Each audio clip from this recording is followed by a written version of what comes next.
Neither one seems to me to advance debate. I now yield 2 minutes for serious conversation to the gentleman from Connecticut, Mr. Himes.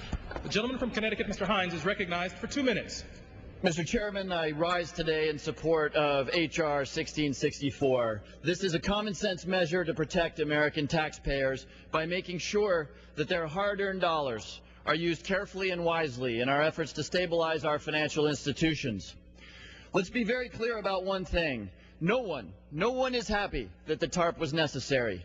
We have far better uses for our money than stabilizing the very institutions that help drive this economy into a ditch. But into a ditch it went, and we need to pull it out. President Bush, Secretary Paulson, and this very House decided in October of last year that we would pump billions of dollars into these firms. Now, like it or not, the dollars are there.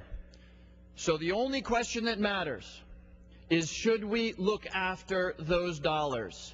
Should we, as the representatives of the American people, look after their dollars to make sure that they are used wisely? The answer to that question must be yes. H.R. 1664 says one thing to TARP recipients. One thing. Pay your people, but do so reasonably and according to their performance. Pay reasonably and according to performance. The bill asked the Secretary of the Treasury to develop guidelines for those things. Not 435 members of Congress, but Treasury.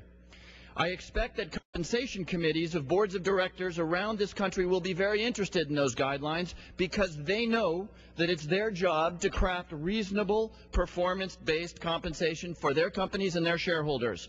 They have a fiduciary obligation to their shareholders. Like it or not, the American people are now shareholders, and we, as their representatives, have a clear fiduciary obligation to the American taxpayer. We have a clear interest in aligning the interests of employees in the banks we now own with the interest of the American taxpayers. You do that through performance-based compensation. You do that by supporting this bill that aligns pay with performance. Thank you, Mr. Chairman. I yield the balance of my time.